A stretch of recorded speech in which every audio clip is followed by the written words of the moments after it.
Hello po, mapagpalang araw, hapon. Alas 4:20 na. Naglakad lang ako. Wala yung tricycle na service ko. Ano po? Kaya nag-exercise ako. Kaya, ito. Na-exercise ako mga mayroon natang mahigit kumulang sa 1 oras. Tayo po ay narito upang ang salita ng Diyos ay ating bulayin. Sapagkat mabuting bagay na tayo nagbubulay ng salita ng Diyos sa ating mga buhay. Pero bago tayo magbulay, tayo muna ay awit. Ito. Ay buti-buti mo, Panginoon. Yan po nga awitin namin ngayon, ano? Okay? Buti-buti mo, Panginoon, sa lahat ng oras, sa bawat araw. Ika'y laging tapat kung magmahal. Iyong kahaway magwalang hanggan. Pinupuri, sinasamba kita, dakilang Diyos at Panginoon. Tunay nga'y kay walang katulad, tunay nga'y kay nagbabago, mabuting Diyos sa amin nagmamahal. Kay buti-buti mo, Panginoon, Panginoon, sa lahat ng oras, sa bawat bawat araw, ika'y laging tapat kung magmahal. Iyong kaway sa walang hanggan. Pinupuri, sinasamba kita, dakilang Diyos at Panginoon. Pinapalo yan. Tunay nga'y kay walang katulad, tunay nga'y kay di nagbabago, mabuting Diyos sa amin nagmamahal. Mabuting Diyos sa amin nagmamahal. Salamat po, Panginoon Diyos. Minsan pa, samahan mo po kami sa aming pag-aaral ng mabuting balita o ebanghelyo sapagkat Dito ka. dapat lamang na kami po ay magbulay sapagkat ang buhay namin ay nakahangla sa iyong salita. Salamat po sa ngalan ni Jesus. Amen. Okay? Tingnan natin ang kasulatan. Tatayo ko sa Lucas po. Chapter 14. Verse 25. 26, 27. Yan. Dito. Apo, Napansinin? ito pa naman, oh. Yan. Yung pagiging alagad. Ano? Napakahalaga ang maging alagad ng ating Panginoon. Pero dito, binigyan niya ng description paano magiging alagad.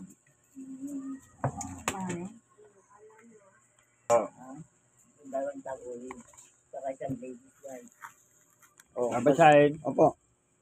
Sumama kay Jesus ang napakaraming tao. Marap siya sa kanila at kanyang sinabi, hindi maaaring maging alagad ko ang sino mang umibig sa kanyang ama at ina, asawa at ang mga anak, mga kapatid, at maging sarili niyang buhay nang higit sa akin.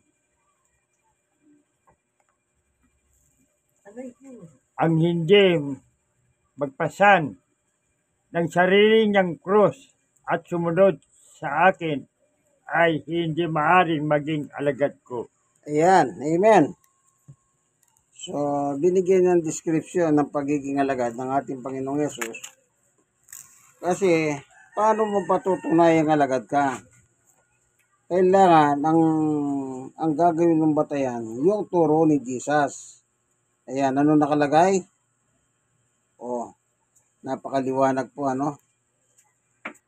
Tatay August, basahin mo naman yung Mateo chapter 10, 37, 38, 39. Yan.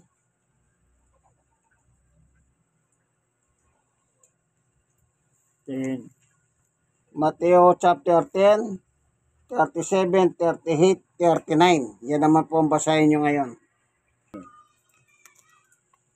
kita ko na, babasahin mo. Opo.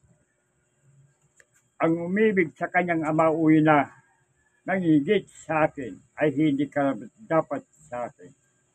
Ang umibig sa kanyang anak nang higit sa akin ay hindi dapat sa akin. Ang hindi nagpapasan sa kanyang krus at hindi sumusunod sa akin ay hindi dapat sa akin. Ang nagsisikap maging maligtas sa kanyang buhay ay mawala nito. Ngunit ang mawala ng kanyang buhay alaalang sa akin ay magagamit nito. Amen. So, dito, meron kayong napapasit sa sinulat ni binasa ni Tatay August. Ano po? Sa dalawang talatang binasa niya, doon sa Mateo at saka dito sa San Lucas, ang sabi ni Jesus, simple lang, kapag ang pag-ibig mo sa iyong magulang, sa iyong asawa, sa iyong mga anak, sa iyong mga kapatid, lahat ng partidos mo, na mas mahal mo sila kaysa Jesus. Anong sabi ng ating Panginoon? Hindi ka maaaring alagad ko. Siyempre, para madali nating maintindihan, ang alagad ay sumusunod sa kanyang amo. Ganun lang po. Ang alagad ay sumusunod sa amo.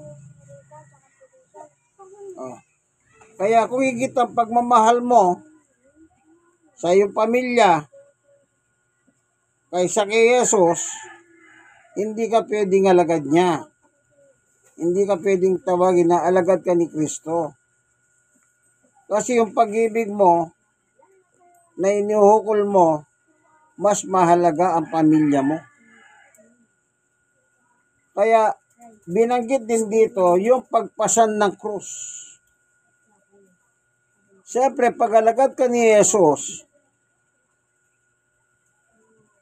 yung iba kasi akala nila pag naging alagad ka ni Jesus, mahalwa ng buhay. Hindi po. Si Jesus nga wala sariling bahay O nakakala nyo ba meron nung naglalakbay siya, nasa lubong yung dalawa? Ano sabi nila? Saan ka nakatira? Wala. Kita nyo? Nagpunta sila sa bundok at nahiga, ang una niya bato. Kaya, ang magiging alagad po, hindi ganun kadali. Kailangan po, may kasamang sakripisyo. Yun yung pagsunod. Si Jesus po, naging masunurin hanggang kamatayan sabi ni Pablo. Hanggang kamatayan. Kailangan kung alagad ka rin, hanggang kamatayan din ang pagsunod mo sa Kanya. Tignan natin, Tatay August, Pilipos. Ito po yung sinasabi ni Apostol Pablo sa libro ng Pilipos. Kung saan pinakikita ni Apostol Pablo ang pagsunod ni Jesus sa Diyos. Yan. Hanggang kamatayan. Pilipos chapter 2, verse 5, 6, 7, 8, 9, 10, 11. Yan. Medyo mabahaba pero okay lang. Total, nag-aaral naman tayo Hanggang 11 tayo. Ayun lang yun. Hanggang 11 po. Pilipos chapter 2, verse 5, 6, 7, 8, 9, 10, 11. Yan.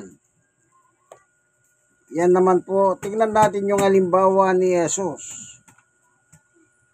Yan. Kailangan makita natin yung halimbawa niya. Kasi sabi niya, hindi ka pwedeng maging alagad ko kung mas mahal mo ang iyong magulang, pamilya mo, asawa, anak, kapatid, anak. Hindi ka po pwedeng alagad ni Jesus. O, nakita mo na tayo, boss. Pilipos 2, mula sa 5 hanggang 11. Magkaroon kayo ng kaisipan tulad na kay Kristo Jesus.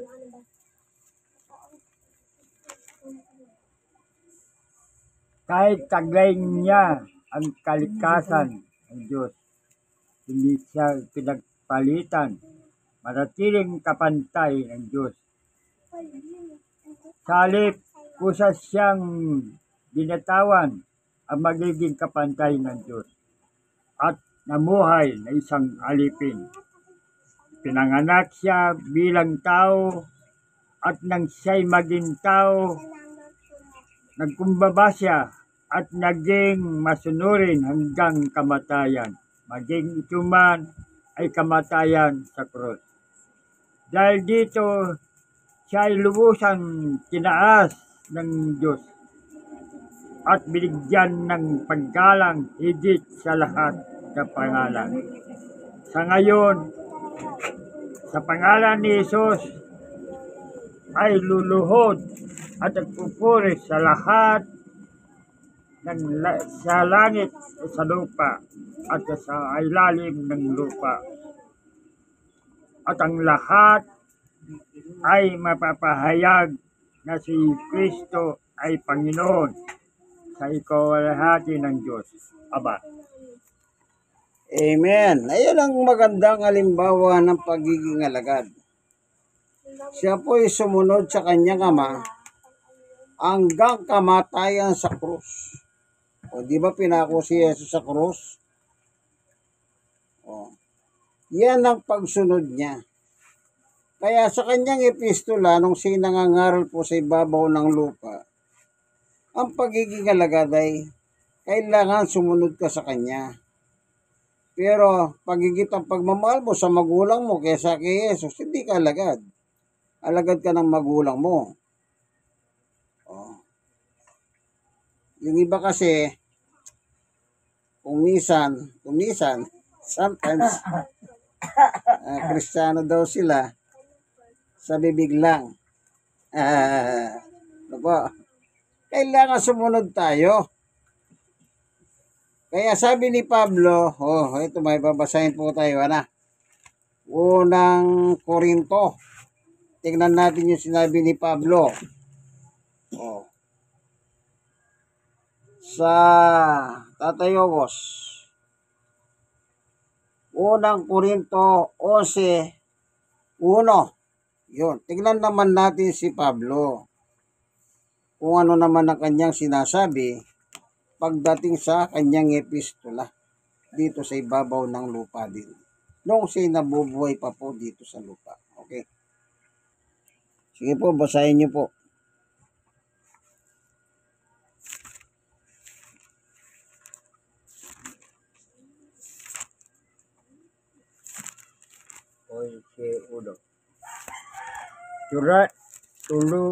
Tularan ninyo ako kaya ang pagtulad ko kay Kristo.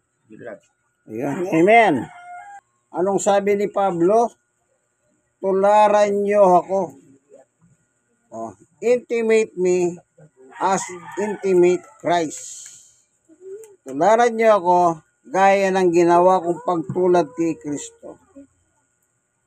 Ngayon, baka sabihin naman ninyo kayong mga lilikot ang utak, si Pablo mamamatay tao, huwag niyo tularan yun. Kasi bago pa siya naging apostol, talaga pumapatay siya ng tao. Yun ba ang gusto niyong tularan? Criminal kayo niyan. Nung pumapatay ng tao si Pablo, criminal din siya. Hindi po ang tutularan natin kay Pablo nang siya po'y ma-convert na ni Jesus sa kanyang paglalakbay papuntang yung nagjo-journey siya na kinausap siya ni Jesus. Yun ang conversion niya parang tayo po. Himbawa, hindi pa tayo mananampalataya. Nung maturuan po tayo ng aral ng Biblia, nang sumampalataya tayo, yun ang conversion natin. So, dapat ang gagawin na natin ang pagsunod. O tingnan natin yung nangyari kay Pablo, yung conversion niya.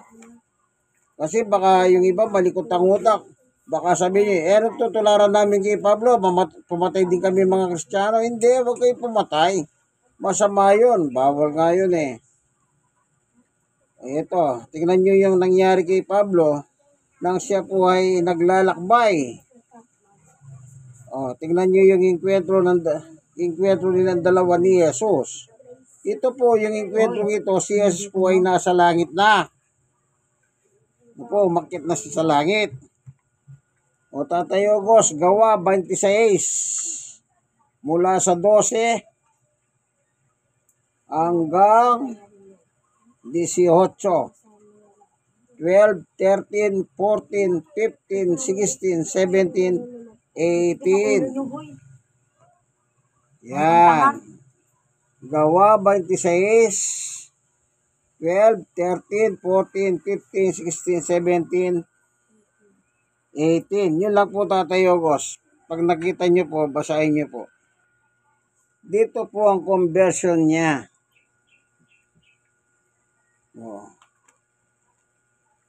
Siya po yung masamang tao. Isang kriminal, pumapatay ng tao nang dahil po sa kanyang pananampalataya, nang dahil sa kanyang reliyon. Isipin nyo po, taong reliyoso pero pumapatay. Nakakatakot, di ba? Sa ngayon, sa ating panahon, may mga reliyosong tao ngayon, pumapatay din sila ng tao. Akala nyo, wala. Yan ang mahirap po eh. Naturingan silang mga mananampalataya, pumapatay sila ng tao. Sige. Yan ang layunin nang papunta ko sa Damasco. Taglay ang kapangyarihan at pahintulot ng mga punong pari ng katanghalian tapat.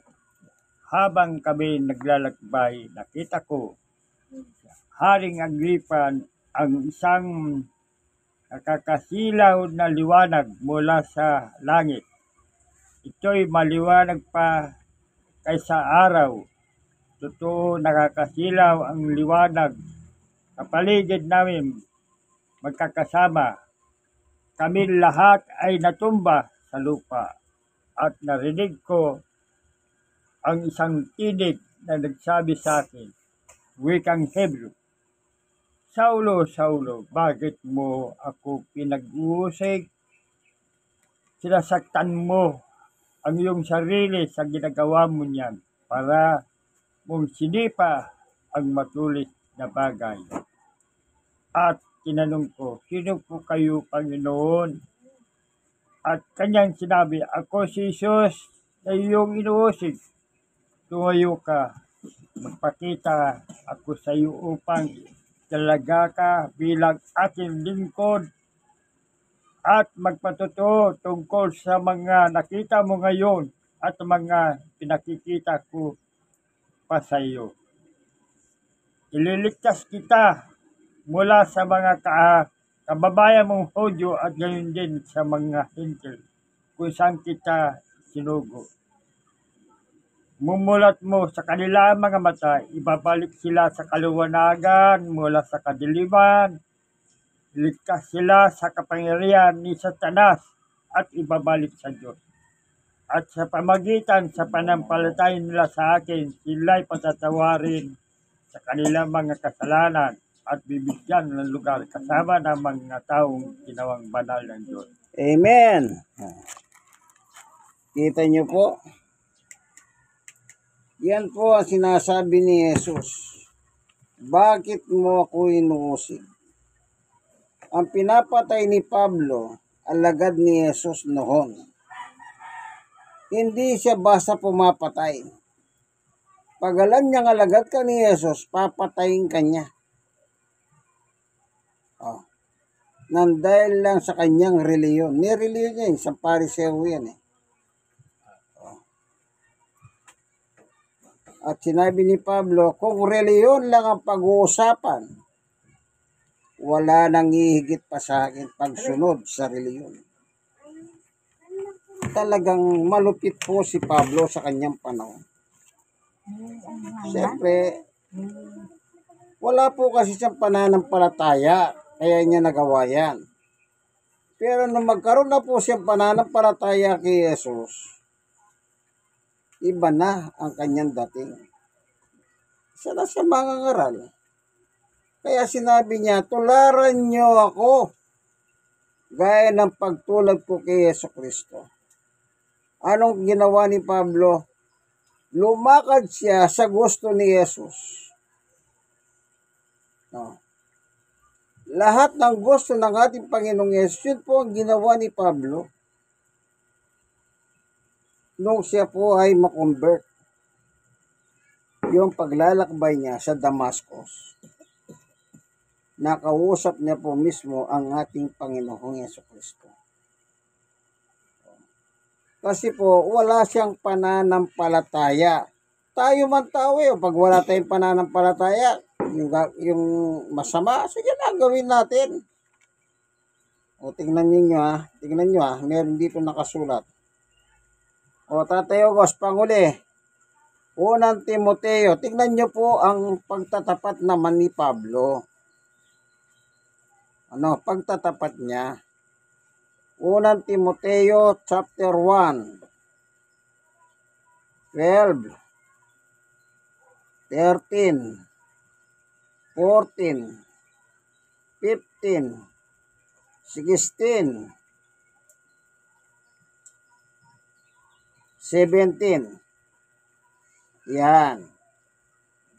Unang Timoteo chapter 1 verse 12, 13, 14, 15, 16, 17, hanggang 17 lang.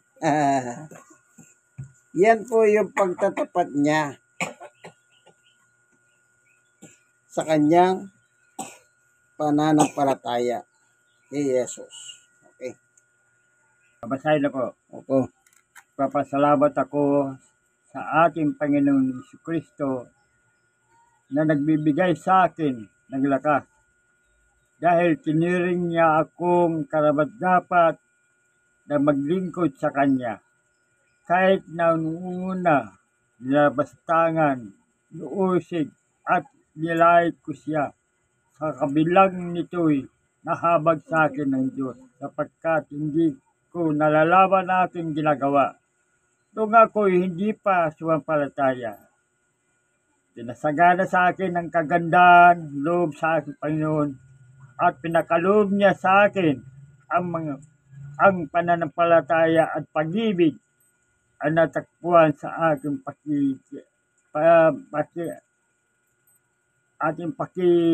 isa kay Jesucristo. Totoo, ang pahayag nito ay dapat paniniwalaan ng lahat.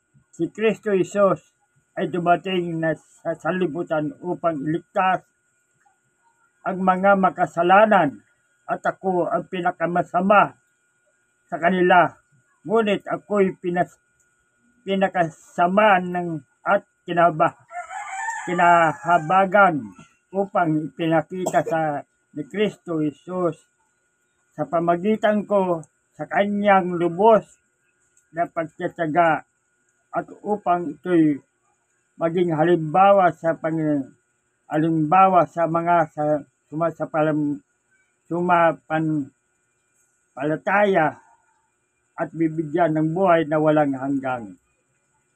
Purihin natin at kaluwalhatian at magpakailanman isang Diyos, Hari na walang hanggang, walang kamatayan at di mo nakikita. Amen.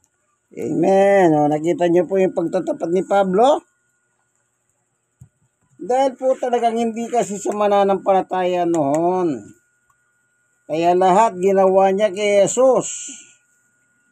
Anong sinabi niya? Inusig, nilait ko siya, nilapastangan ko. Sino nilapastangan niya? Si Jesus. Ganon din po tayo. dahil sa wala tayong pananampalataya. Pero nung makarinig na po tayo ng aral ni Jesus, sumampalataya tayo, yan ang sinasabi ng Biblia. Hindi ka pwedeng mahaging alagad ko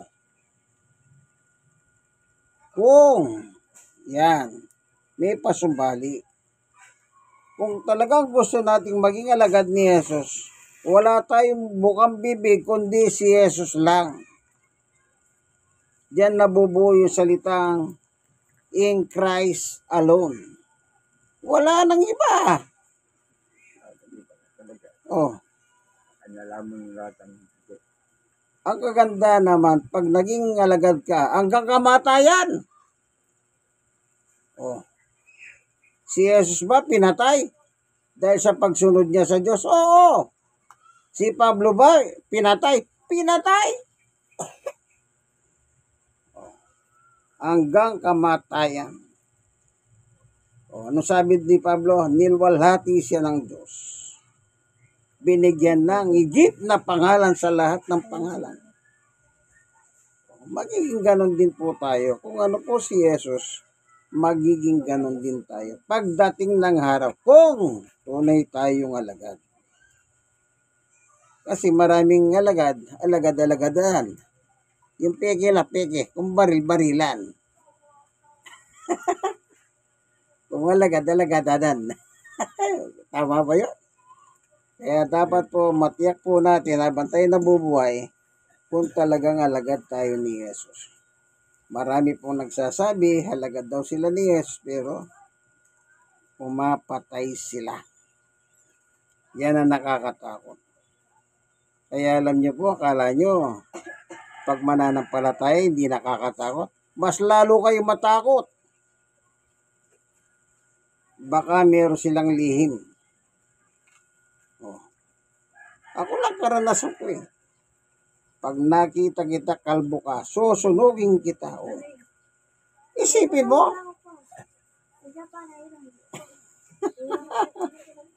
Sabi nila, yung isa meron pa eh.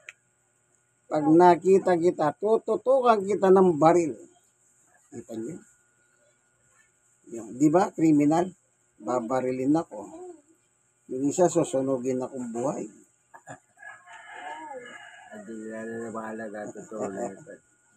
Pero isa lang ang sagot ko. Kung sa kayo nakatira, sabihin nyo at pupuntahan ko kayo.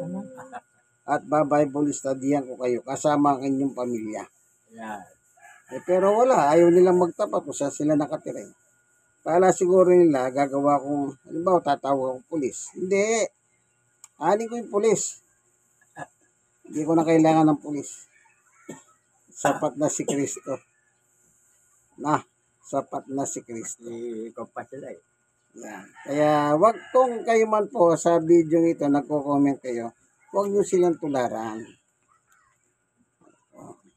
Dapat kung alagad tayong lahat ni Kristo, dapat nagmamahalan tayo eh.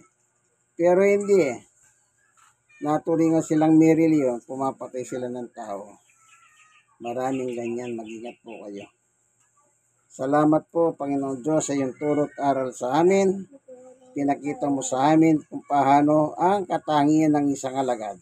Kailangan maging masunurin ka hanggang sa kamatayan, gaya ng nangyari sa iyong bugtong na anak na si Jesus. Salamat po. Binusog mo kami sa oras pong ito ng iyong salita. Salamat po sa ngalan ni Jesus. Amen. Okay, hawit naman tayo. Diyos ay pag-ibig. Ayan. Pag-ibig ay Siyang pumukaw sa ating puso't kaluluwa, ang siyang nagdulot sa ating buhay ng gintong aral at pag-asa. Pag-ibig ay siyang Lord natin, di mapapawi kailan pa man sa puso't diwa. Kayo isa lamang kahit na tayo magkawalay. At ang Diyos natin, Diyos ng pag-ibig, magmahalan tayo'y magtulungan. At Kung tayo'y bigo, ay huwag limutin, na may Diyos tayong nagmamahal. mahal. Sikapin sa ating pagsuyo, ating ikalat sa buong mundo. Pag-ibig ni Jesus, ang siyang sumakop sa bawat lumuhaw sa pagsuyo. Pagkat Ang Diyos natin, Diyos ng pag-ibig, magmahalan mahalan tayo'y magtulungan. at Kung tayo'y bigo, ay huwag limutin na may Diyos tayo tayong nagmamahal. Diyos ay pag-ibig. Salamat, Panginoon Diyos, sa iyong aral na itinuro sa amin. Salamat sa iyong salita na turo mo sa amin. Nanilinis mo kami. Hallelujah. Salamat po sa ngalan ni Jesus. Amen. Okay? Napagdaan ng bata na walang sete. Okay. Merienda time po, ano? Kasi pag after ng Bible study rito, nagpapamerienda naman po si Nanay Clarita. Ano po? Merienda. Kaya mabuti po ito kasi naglalahat siya ng merienda kahit paano. No? Sige. Alam nakapukod dito sa kanila. Ito nga. Merienda time. Salamat po, Panginoon Diyos. Bigay mong merienda. Ito. Palayan mo po itong meriendang ito na ni Nanay Clarín. Salamat po sa ngalan ng Panginoong Yesus. Amen. Ganito na lamang po ang ating video. Thank you for watching. God bless us all. Ito po ang kaibigan, Brother Manny Bautista, sa Senior, Stroke Nose at Person with Disability. Nandito po tayo sa Barangay 128, Sonten, Balot, Tondo, Manila. Sa tahanan ni Tatay Agosto at Nanay Clarita Garan. God bless us. Bye. Once again, ayan po ang merienda. Ano lang paro.